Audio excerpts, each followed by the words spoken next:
राजस्थान के शेखावाटी के सीकर जिले में स्थित है परमधाम खाटू।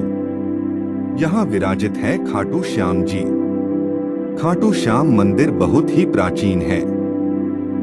यहाँ फाल्गुन माह के शुक्ल पक्ष की एकादशी से 12 तक यह मेला लगता है। श्याम बाबा की महिमा का बखान करने वाले भक्त राजस्थान या भारत में ही नहीं बल्कि दुनिया के कोने कोने में मौजूद है।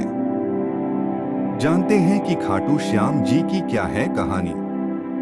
बाबा खाटू श्याम का संबंध महाभारत काल से माना जाता है। यह पांडुपुत्र भीम के पौत्र थे। ऐसी कथा है कि खाटू श्याम की अपार शक्ति और क्षमता से प्रभावित होकर श्री कृष्ण ने इन्हें कलयुग में अपने नाम से पूजे जाने का वरदान दिया। लाक्षागृह की घटना में प्राण बचाकर वन वन भटकते पांडवों की मुलाकात हिडिंबा नाम की राक्षसी से हुआ। यह भीम को पति रूप में प्राप्त करना चाहती थी। माता कुंती की आज्ञा से भीम और हिडिंबा का विवाह हुआ, जिससे घटोत्कच का जन्म हुआ। घटोत्कच का पुत्र हुआ बर्बरीक, जो अपने पिता से भी शक्तिशाली और मायावी था। बर्बरीक देवी का उपासक था। देवी के वरदान से उसे 3 दिव्य बाण प्राप्त हुए थे, जो अपने लक्ष्य को भेदकर वापस लौट आते थे। इनकी वजह से बर्बरीक अजय हो गया था। महाभारत के युद्ध के दौरान बर्बरीक युद्ध देखने के इरादे से कुरुक्षेत्र आ रहा था। श्री कृष्ण जानते थे कि अगर बर्बरीक युद्ध में शामिल हुआ तो परिणाम पांडवों के विरुद्ध होगा। बर्बरीक को रोकने के लिए श्री कृष्ण गरीब ब्राह्मण बनकर बर्बरीक के सामने आए। अनजान बनते हुए श्री कृष्ण ने बर्बरीक से पूछ कि तुम कौन हो और कुरुक्षेत्र क्यों जा रहे हो। जवाब में बर्बरीक ने बताया कि वह एक दानी योद्धा है, जो अपने एक बाण से ही महाभारत युद्ध का निर्णय कर सकता है। श्री कृष्ण ने उसकी परीक्षा लेनी चाहिए, तो उसने एक बाण चलाया, जिससे पीपल के पेड़ के सारे पत्तों में छेद हो गया।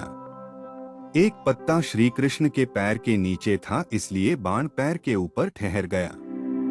श्री कृष्ण बर्बरीक की क्षमता से हैरान थे और किसी भी तरह से उसे युद्ध में भाग लेने से रोकना चाहते थे।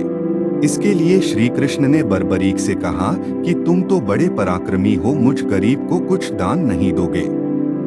बर्बरीक ने जब दान मांगने के लिए कहा तो श्री कृष्ण ने बर्बरीक से उसका शीश मांग लिया। बर्बरीक समझ गया कि यह ब्राह्मण नहीं कोई और है और वास्तविक परिचय देने के लिए कहा। श्री कृष्ण ने अपना वास्तविक परिचय दिया तो बर्बरीक ने खुशी खुशी शीश दान देना स्वीकार कर लिया। रात भर भजन पूजन कर फाल्गुन शुक्ल द्वादशी को स्नान पूजा करके बर्बरीक ने अपने हाथ से अपना शीश श्री कृष्ण को दान कर दिया। शीश दान से पहले बर्बरीक ने श्री कृष्ण से युद्ध देखने की इच्छा जताई थी, इसलिए श्री कृष्ण ने बर्बरीक के कटे शीश को युद्ध अवलोकन के लिए एक ऊंचे स्थान पर स्थापित कर दिया। युद्ध में विजय श्री प्राप्त होने पर पांडव विजय का श्रेय लेने हेतु वाद विवाद कर रहे थे। तब श्री कृष्ण ने कहा कि इसका निर्णय बर्बरीक का शीश कर सकता है। बर्बरीक के शीश ने बताया कि युद्ध में श्री कृष्ण का सुदर्शन चक्र चल रहा था, जिससे कटे हुए वृक्ष की तरह योद्धा रणभूमि में गिर रहे थे।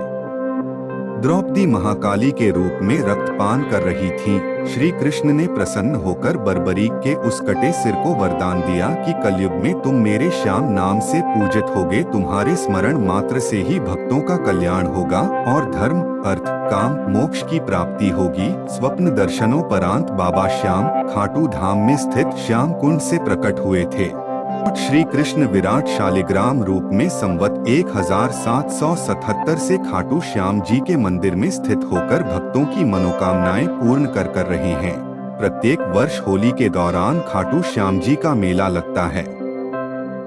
इस मेले में देश विदेश से भक्तजन बाबा खाटू श्याम जी के दर्शन के लिए आते हैं। इस मंदिर में भक्तों की गहरी आस्था है। बाबा श्याम हारे का सहारा, लखदातार, खाटू श्याम जी, मोरविनंदन, खाटू का नरेश और शीश का दानी, इन सभी नामों से खाटू श्याम को उनके भक्त पुकारते हैं। खाटू श्याम जी मेले का आकर्षण यहाँ होने वाली मानव सेवा भी है। बड़े से बड़े घराने के लोग आम आदमी की तरह यहाँ आकर श्रद्धालुओं की सेवा करते हैं। कहा जाता है ऐसा करने से पुण्य की प्राप्ति होती है। भक्तों की इस मंदिर में इतनी आस्था है कि वह अपने सुखों का श्रेय उन्हीं को देते हैं। भक्त बताते हैं कि बाबा खाटू श्याम सभी की मुरादें पूरी करते हैं। खाटू धाम में आस लगाने वालों की झोली बाबा खाली नहीं रखते हैं। खाटू श्याम जी में आस्था रखने वाले भक्त वीडियो को लाइक करें और शेयर करें। खाटू श्याम जी आपकी मनोकामना पूरी करेंगे।